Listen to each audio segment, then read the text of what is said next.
جو آپ کی خدمت میں عرض کرنی ہے بڑے درد کے ساتھ، وہ یہ ہے کہ ہمارے جتنے بزرگ تھے نا، صوفیاء تھے، اللہ والے تھے، ان کے دلوں میں نا دوسروں کے لیے بڑا درد رہتا تھا۔ ہماری طبیعتوں میں نا خود غرضی پورے عروج پہ آئی ہے۔ دوسروں کے بارے میں ان کی طبیعتیں، جتنے بھی کام کرتے تھے امت کی، ملت کی خیر خواہی کے لیے کرتے تھے۔ ہم الا ماشاءاللہ جو قدم اٹھاتے ہیں تو وہ اپنا نفع نقصان دیکھ کے اٹھاتے ہیں۔ جب تک آپ کے دل دوسروں کے حق میں نرم نہیں ہوتے، غریب آدمی جو ہوتا ہے نا، یہ سیاںا نہیں ہوتا۔ غربت نے میرے بچوں کو تہذیب سکھا دی، اب سہمے ہوئے رہتے ہیں، شرارت نہیں کرتے۔ غریب سیاںا نہیں ہوتا۔ کیوں؟ کہ مہنگا موبائل نہ ہو تو چلانا بھی نہیں آتا، بندہ کیسے سیاںا ہوگا؟ وہ اس لیے سیاںا نہیں ہوتا کہ کار نہ ہو گھر میں تو اس کا دروازہ بند کرنا بھی بندے کو نہیں آتا۔ غریب سمجھدار نہیں ہوتے، اور اگر وہ سمجھدار ہوتے تو پھر وہ غریب ہوتے، پھر تو انہیں بھی سارے چور دروازوں کا پتہ ہوتا کہ کہاں سے گزر کے۔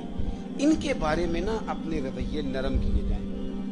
میں بڑے درد سے عرض کروں گا، ہمارے ہاں لوگوں کو علم سکھانے سے پہلے جاہل کہہ دیا جاتا ہے۔ میں بھی جنازہ پڑھنے سے پہلے کہتا ہوں لوگوں کو نماز جنازہ نہیں آتی جی، تو اگر میرے دو نمازی مجھ سے کھڑا کر کے پوچھ لیں کہ مولانا آپ نے کس دن کہا تھا وہ سکھاؤں، تو اس کا کیا حال ہے؟ ہمارا جو نوجوان تھوڑا پڑھ جاتا ہے وہ کہتا ہے میرے پنڈ والے جاہل نہیں جی سارے۔ بھئی آپ بڑے جاہل ہیں، اگر آپ پڑھے لکھے ہوتے تو پھر آپ ان کو بھی کچھ تعلیم دیتے۔ دیکھیں نا، ایک آدمی روز سفر کرتا ہے جہاز کا، روز وہ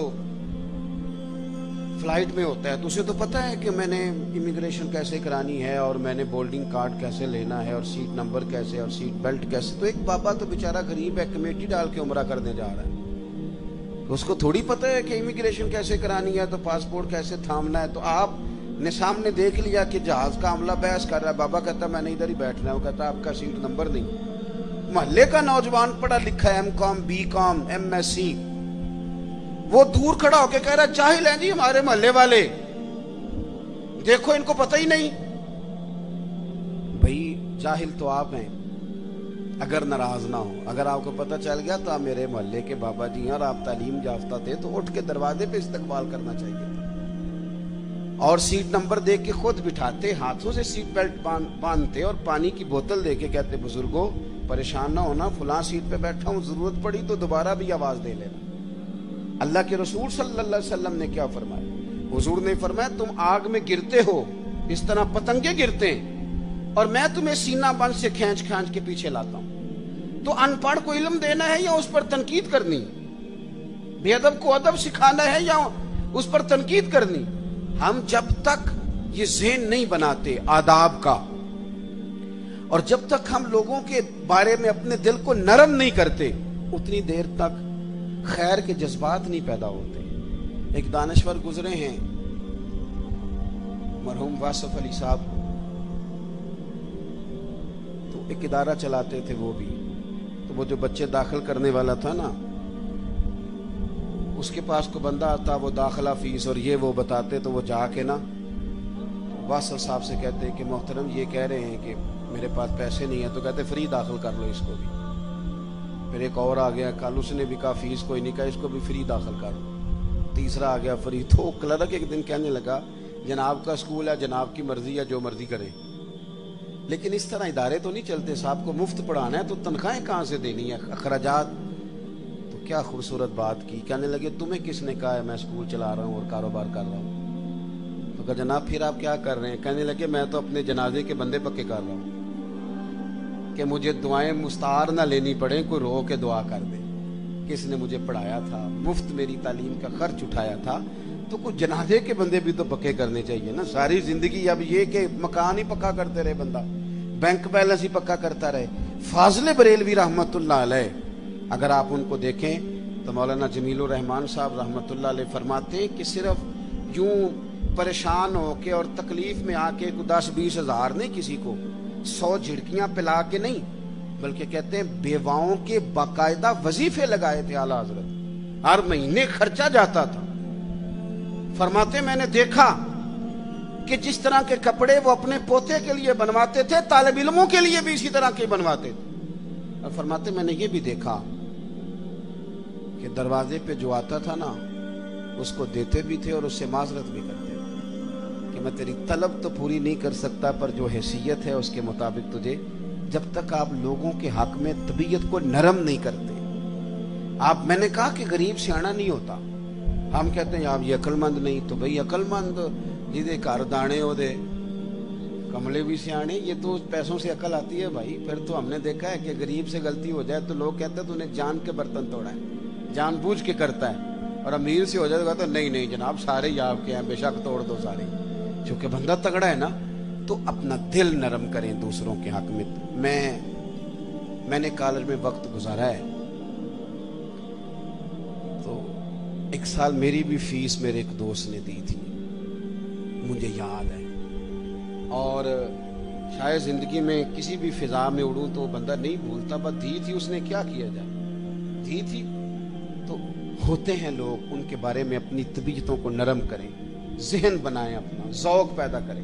اگر آپ دوسروں کے بارے میں نرم نہیں ہوتے, نرم کیسے ہوں گے؟ ان کی غلطیوں سمیت انہیں قبول کریں. یہ نہیں ہے کہ وہ آپ کے حق میں اچھے ہیں. ایک حدیث سن لیں, بات ختم کرتا ہوں. عرض کیا گیا تھا یا رسول اللہ بہترین صدقہ کون سا ہے؟ تو حضور نے فرمایا اس رشتہ دار کو دے جو ضرورت مند بھی ہو اور تجھ سے ناراض بھی ہو.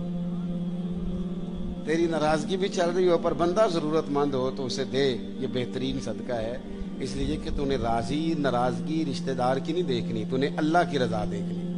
ادھر توجہ کر کے دیں گے تو بہتری ہوگی. پھر ایک دفعہ دعا کرتا ہوں اللہ تعالیٰ مفتی صاحب کے ادارے کو برکتیں دے, آپ سب کو اور مجھے اللہ توفیق عمل عطا فرمائے.